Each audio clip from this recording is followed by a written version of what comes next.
법 아래에 있으나 은혜를 더 크게 입게 되면 사람들이 두 가지 반응이 나옵니다. 하나는 어차피 은혜 안에 있으니 죄를 짓자, 이런 반응이 나올 수 있고, 또 하나는 법 아래서 지은 죄를 이제부터는 회개를 합니다. 이 두 가지의 반응이 나오는데, 이런 반응이 나오는 이유, 예수님 말씀에 심은 대로 거두니까 회개하는 것이 반응으로 나오는 경우에는 하나님의 말씀 앞에 내가 용서받을 수 있다는 믿음이 생긴 거예요. 그래서 이전에 지은 죄를 회개함으로 이전에 지었던 1번 죄의 열매를 지금 끊어버리는 거예요. 예전에 지었던 99번 죄를 지금 회개함으로 끊어버리는 거예요. 왜 지금 끊어야 됩니까? 심은 대로 언젠가는 거둘 것이기 때문에. 그러니 언젠가는 거둘 죄를 지금 은혜 안에 있기 때문에 죄를 끊어버리는 이 회개가 자연스럽게 나오는 거예요. 그런데 어차피 은혜 안에 있으니 죄를 지어도 용서해 줄 거잖아. 그러니 죄 지어도 되지 뭐. 이런 생각도 할 수 있지요. 은혜 안에 있으니까 어차피 용서받을 거야. 그러면서 죄를 지으면 지은 그 죄값을 지금 해결하지 못하니 언젠가 심은 대로 거둔다 이 말입니다. 그러면 성도는 어떻게 이 말씀을 이해하느냐? 내 안에 믿음이 있으면 그 믿음에 따라 반응이 나오는 것이에요. 소금을 먹으면 입이 짜니까 물을 마시는 것처럼 자연스러운 일입니다. 그런데 죄를 지어도 용서해 줄 것이니 죄를 짓자 하는 말은 다른 말로 표현하면 하나님의 이름을 핑계 삼아 죄를 짓자, 그렇게 사는 행실을 망령된 행실이다 그러는 거예요. 주님께서 계명에 망령된 행실이 없을 수는 없다. 사람들이 그거 있다. 그러나 망령된 행실을 한 사람 죄 없다 하지 않으리라. 그 죄다 이 말이에요. 그러면 우리 왜 됩니까? 망령된 행실 할 수밖에 없는데 망령된 행실을 하면서 하나님 앞에 이게 망령된 행실이군요를 깨닫고 회개하는 게 필요하다 이 말이에요. 그것이 속건제, 잊어버린 죄를 기억할 때 하나님 앞에 드리는 제사의 이유가 되는 것이에요. 그러니 성도는 이 땅에 사는 동안 오전에도 말씀드린 것처럼 하나님이 내 인생의 주인이다. 이게 마음에 꽉 박혀 있는 거예요. 하나님 내 인생의 주인이다. 이게 내 마음에 꽉 박혀 있는 거예요. 그 주인이 내게 뭐라 하시느냐. 여기에 온통 신경이 곤두서 있는 것입니다. 이렇게 하나님 앞에 자기의 허물과 죄를 회개하는 사람은 예전에 100개만 죄를 지었겠습니까? 수두룩 빽빽하지만 그냥 편의상 1000개의 죄가 있다. 그러면 이제 내가 예수 믿고 구원받은 이후로 그 옛날에 지었던 죄를 하나님께서 때에 맞추어서 시기에 맞추어서 기억나고 생각나게 해주세요. 왜요? 성령이 임하니까. 요한복음에 너희에게 성령이 임하면 그때에 너희에게 하실 말씀을 기억나고 생각나게 해줄 것이다. 주님이 우리에게 할 말씀을 기억나고 생각나게 해주듯이 우리의 옛사람의 악한 허물과 죄도 기억나고 생각나게 해준다 이 말입니다. 그러니 말씀을 들을 때에 전하는 자나 듣는 자나 말씀 앞에서 깨달음이 올 때 설교하다가도요, 옛날에 내가 이거 잘못한 거구나 하고 깨달음이 올 때가 있어요. 그 원고에 없어요.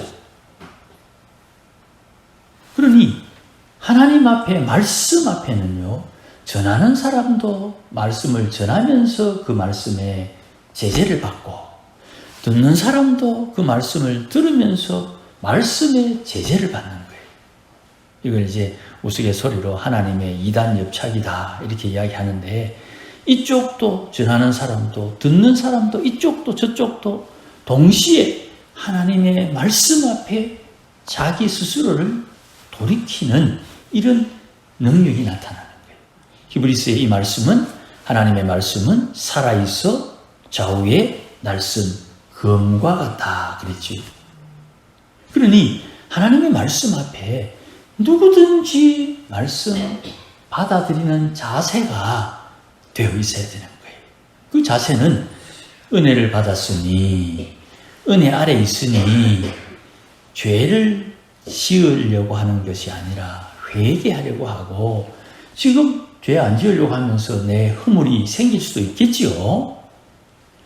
죄를 짓지 않으려고 하면서도 짓는 나의 허물을 주님께서, 우리 앞으로 몇 주 전에 다 들었던 이야기입니다.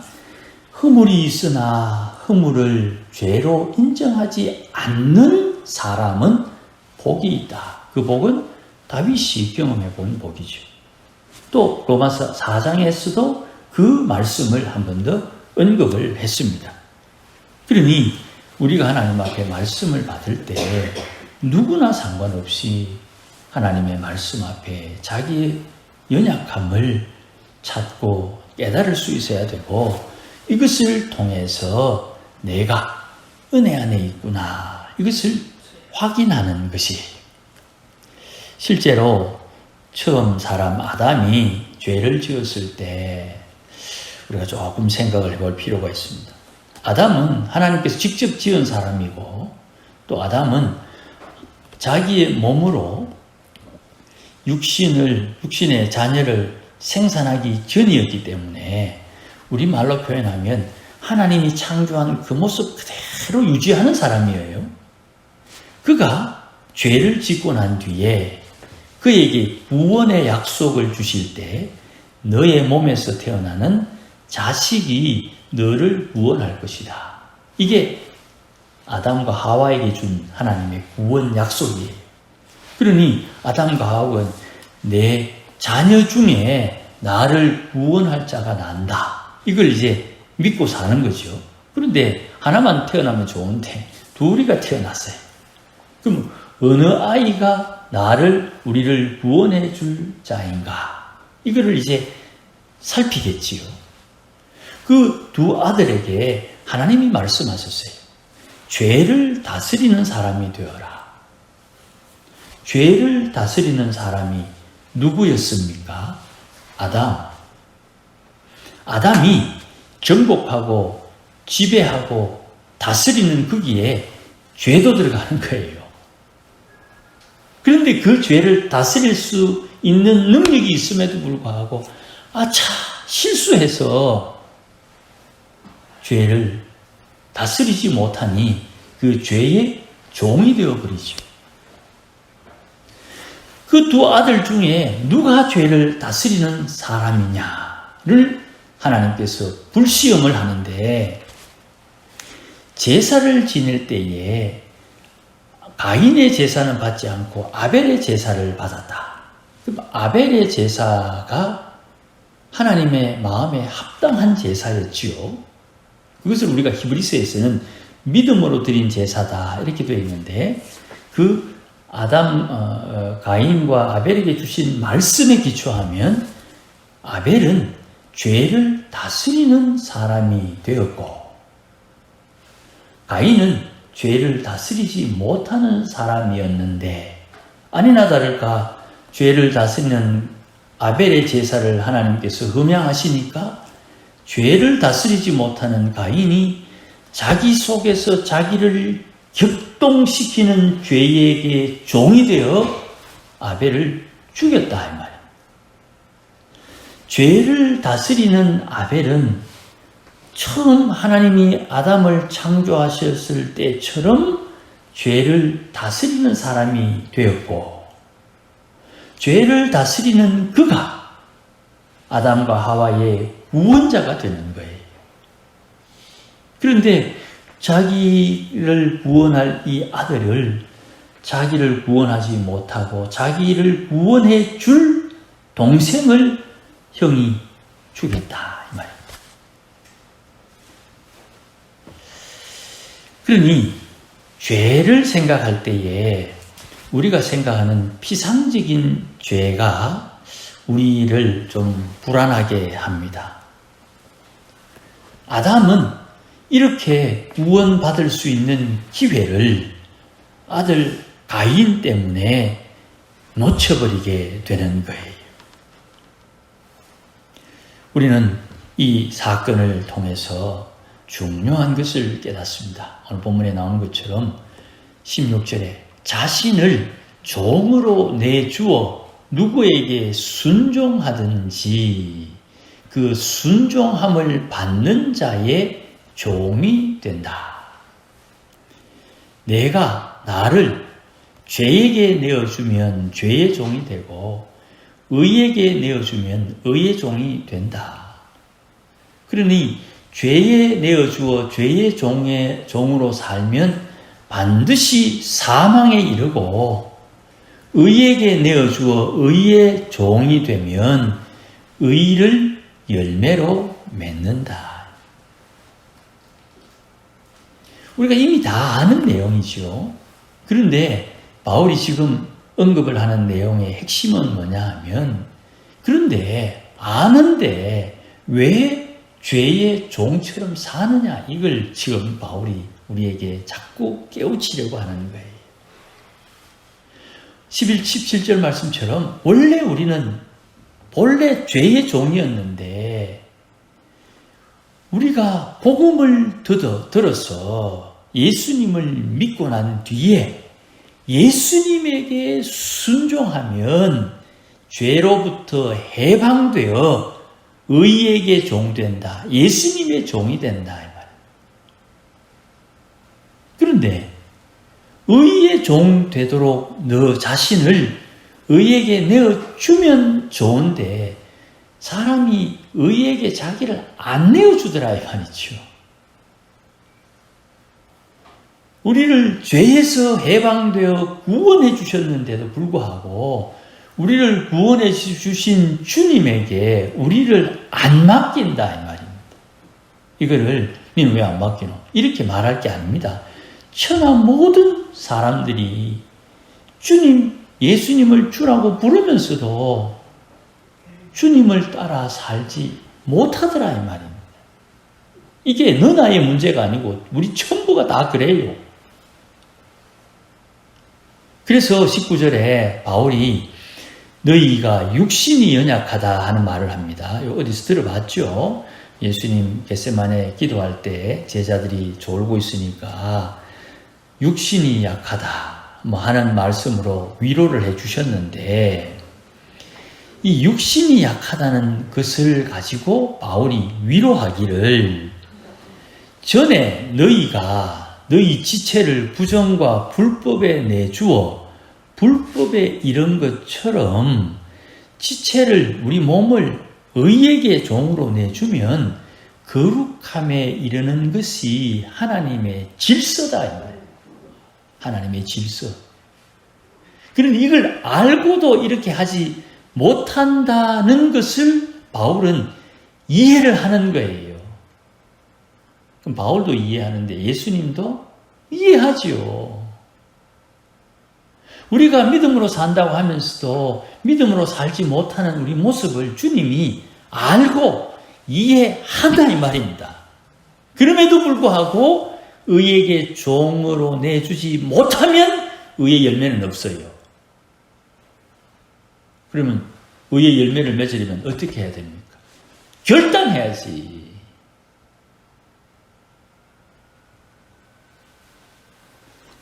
우리가 이 육신이 약해서 의의 종으로 내어줘야 되는 것 아는데도 불구하고 의의 종으로 내어주지 못해. 그걸 주님은 이해하지만 의의 종으로 내주지 못했으니 의의 열매는 없는 거예요. 그럼 우리 생각에 주님 왜? 의의 열매로 내주지 못한 우리가 의의 열매로 나를 맡기지 못하면 억지로도 의의 열매로 맡기도록 해야 될 거 아닙니까? 이렇게 하나님 앞에, 주님 앞에 항변할 수 있지요. 그 항변을 하면 이제 사람의 예대로 말씀드리는 겁니다. 신시 조지는 거예요. 이제 왜? 네가 의의 열매로 맺기를 소원해서 어쨌든 내가 하나님이 의의 열매 맺도록 하나님 우리를 인도해주고 밀어 넣어줘야 되지 않습니까? 라고 하나님 앞에 따졌지.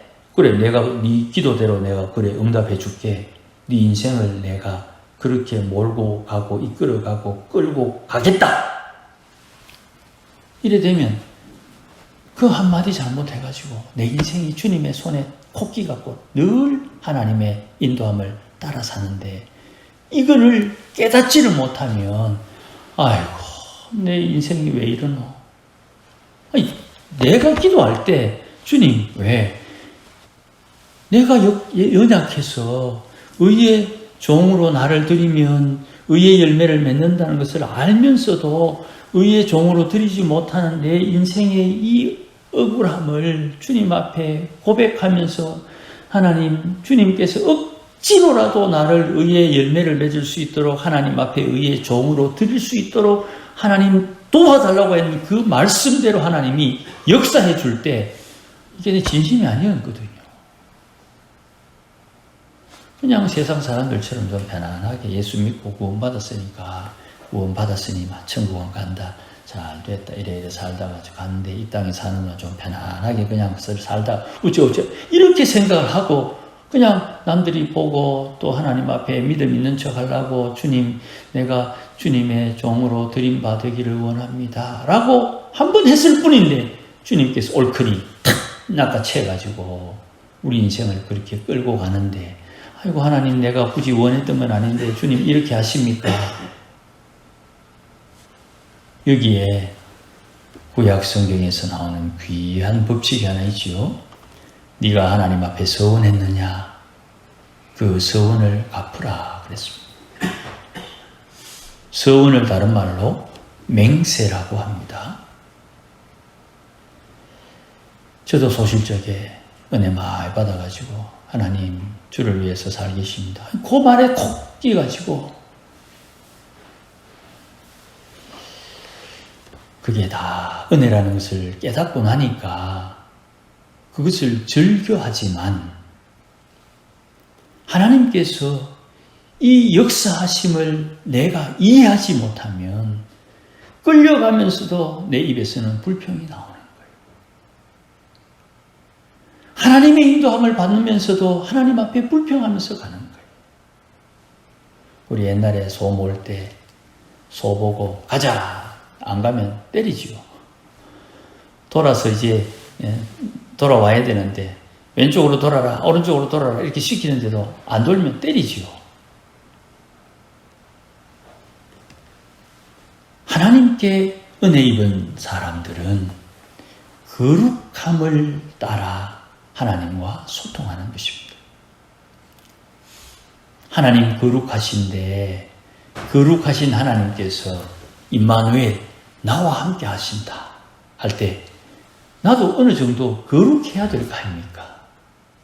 그런데 나는 죄인이고 죄에 찌들어 있고 하나님은 거룩하시면 거룩하신 하나님이 죄에 찌들인 나에게 임재하실 때 나는 어찌 되는 겁니까? 은혜 좋다. 우리 옛날에 다 경험해 봤죠. 기도원에 가서 예배드리고 기도할 때 은혜. 그런데 기도원에서 내려와서 그 은혜가 며칠 갑니까? 제 소실적에 학생부, 청년부 수련회 갔다 와서 한 일주일 갑니다. 젊은 호기에 일주일밖에 못 갔다 싶시다. 우리의 은혜가 얼마나 갑니까? 그래서 은혜가 지속되도록 기도하고 말씀을 묵상하고 하나님 앞에 예배하는 것이죠. 성도가 자기의 신앙을 지키는 것은 이런 몸부림을 통해서 신앙을 최소한 지키고 신앙이 자라나는 것이에요. 그러니 우리가 꿈에도 소원이 뭡니까?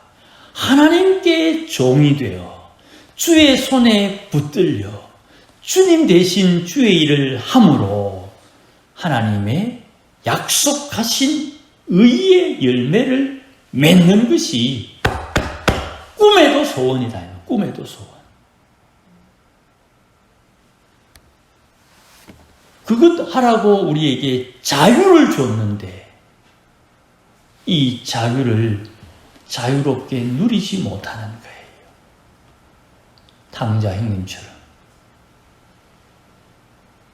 아버지 한 마리 주이소 하면 줄 낀데, 그리고 아버지 한 마리 주이소 하면 야 지금 바쁜 일이 있으니 좀 이따 줄게 뭐 이렇게라도 답이 나올 거 아닙니까?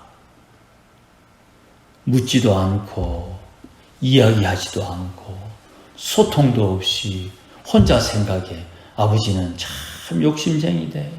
내하고 친구들하고 놀고 먹을 수 있는 양 한 마리도 안 준다. 달라고 해주지. 물어야 될 거 아닙니까? 물어야지. 아버지 한 마리 주이소. 뭐 물어야 될 거 아닙니까?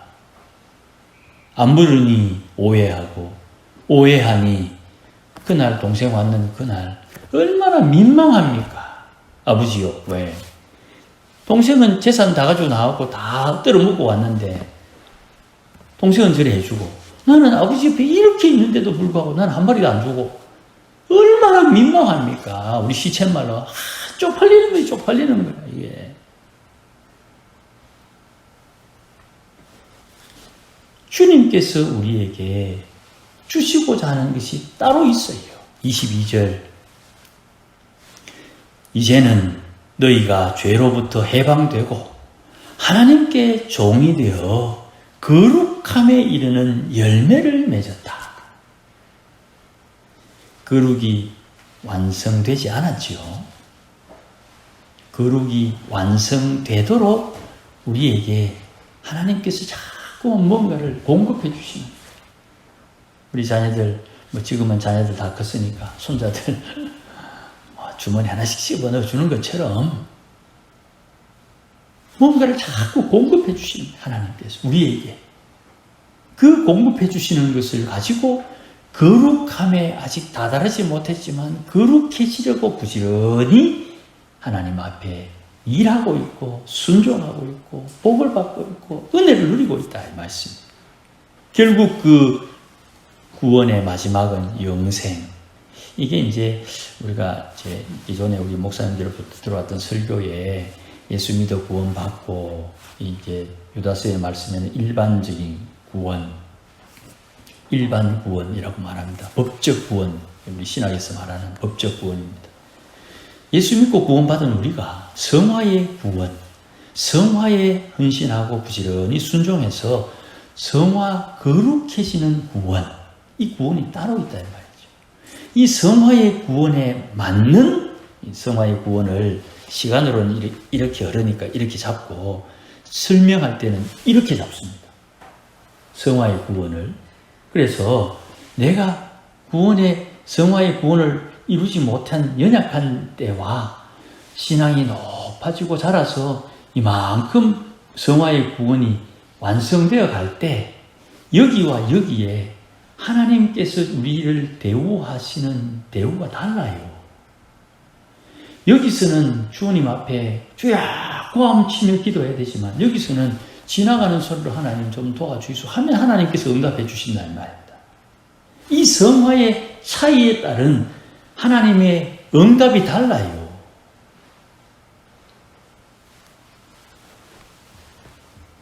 그러니 오늘 말씀처럼 거룩함에 이르는 열매를 맺고 또 맺고 또 맺고 또 맺으면서 성화, 거룩을 온전케 이루어가는 거예요. 죄가 자라면 자랄수록 사망에 이르고 의에 자라면 자랄수록 영생에 이르는 거예요.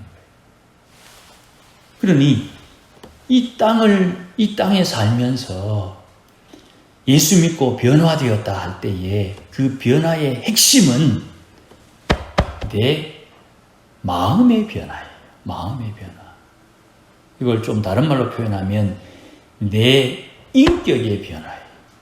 좀 어려운 말입니다. 인격은 세 가지로 구성되어 있다 그래요. 이성, 지식, 감성, 감정, 그리고 의지, 이 세 가지로 구성되어 있다 그래요. 인격이.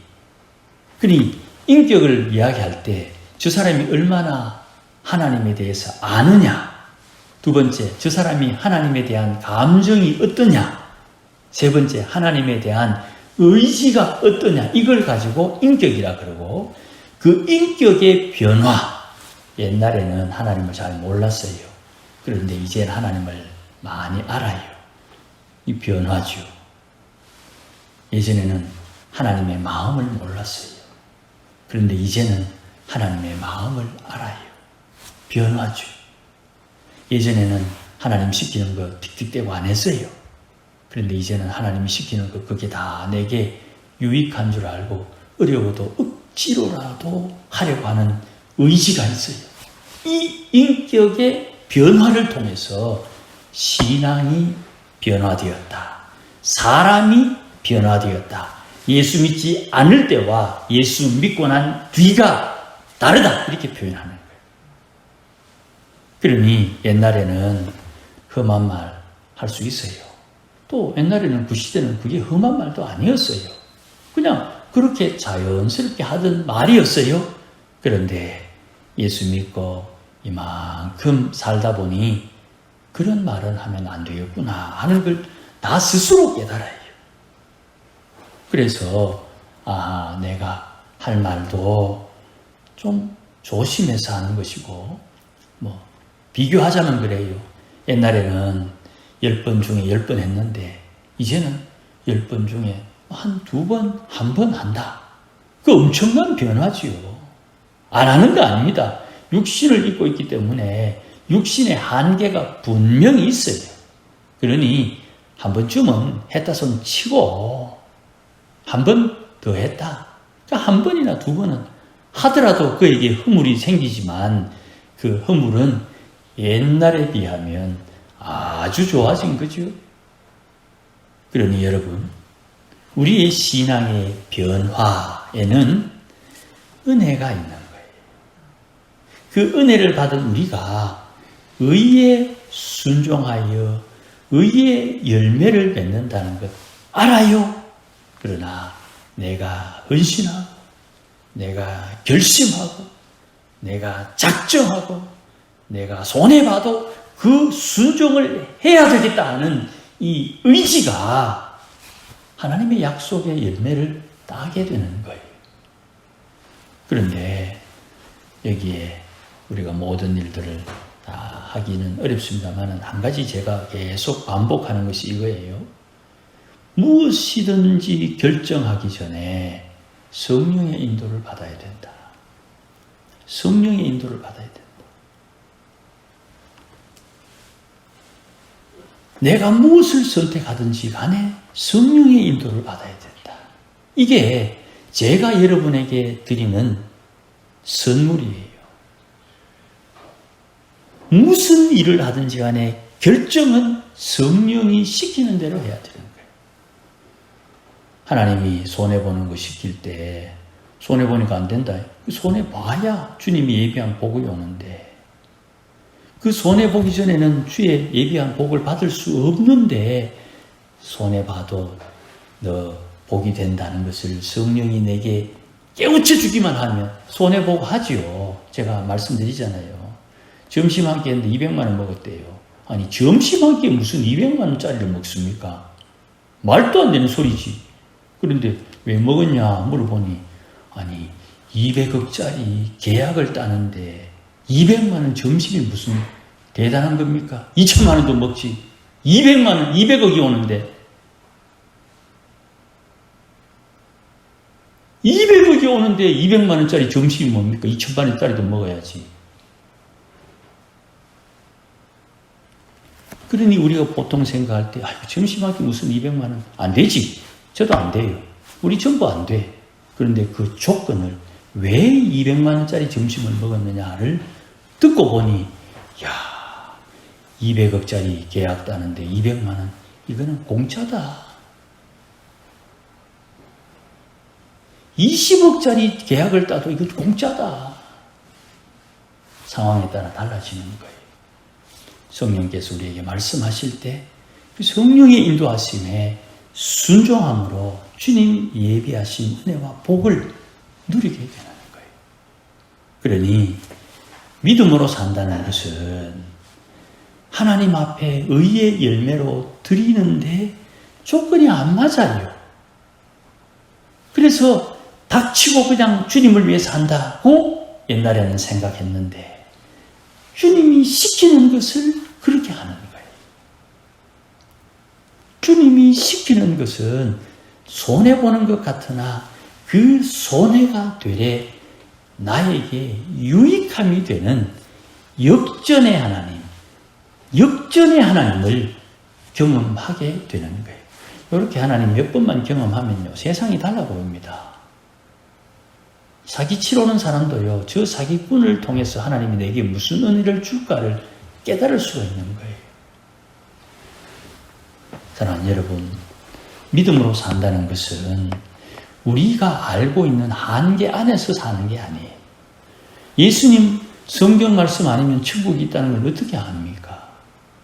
절집에 있는 사람들 천국 극락 이야기하지요.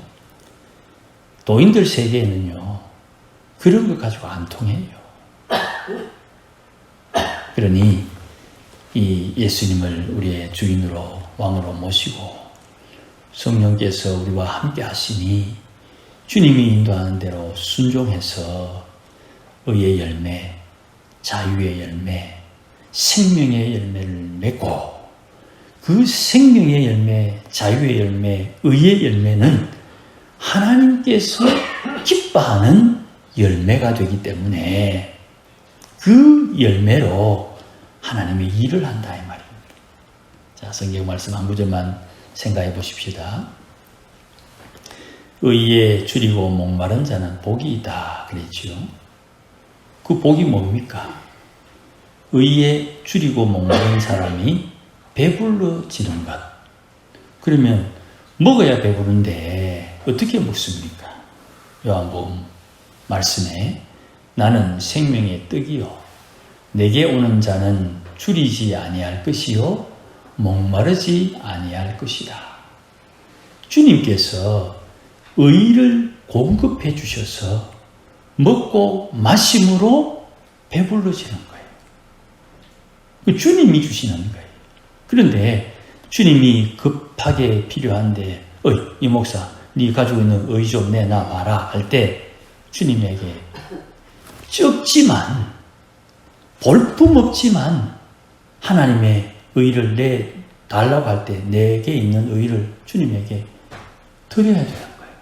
그걸 공개라고 해요.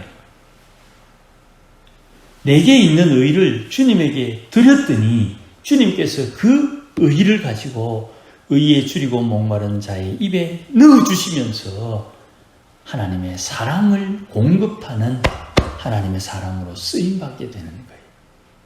주의 일을 했다 이 말입니다. 그러면 그에게 약속하신 상급은 시험을 안 거쳐도 되는 거예요. 그게 여러분 눈에 훤하게 보여야 되는 거예요. 아, 이거 주님이 내게 원하는 거구나. 주님이 내게 원하는 거 내가 해야 되겠다. 그래서 있는 것 없는 것 끌어모아서 그 일을 하는 거예요. 그리고 그 열매는 주님이 약속하셨기 때문에 반드시 그 열매의 값을 우리에게 반드시 제공해 주시는 거예요.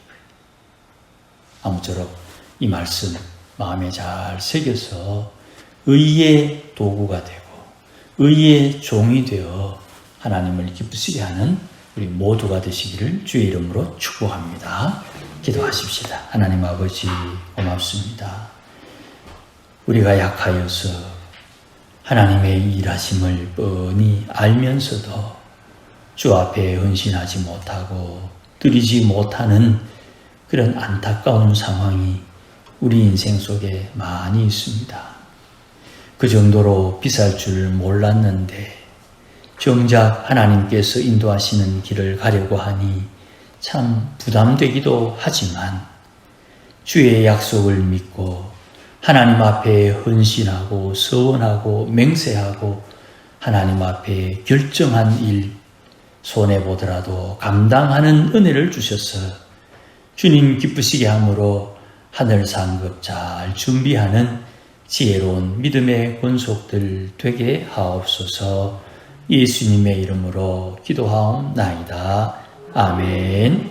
이제는 우리 주 예수 그리스도의 크신 은혜와 하나님 아버지의 극진하신 사랑과 성령님의 충만하심과 인도하심과 역사하심이 오늘도 하나님을 사랑하여 주님 기뻐하는 삶을 알고 하나님을 기쁘시게 하기 위해 헌신하고 작정하고 결심하고 또 주의 뜻을 따라 살기를 원하는 모든 믿음의 권속들 심령 위에 가정 위에 우리 교회 위에 이제로 영원토록 함께 계실지어다. 아멘.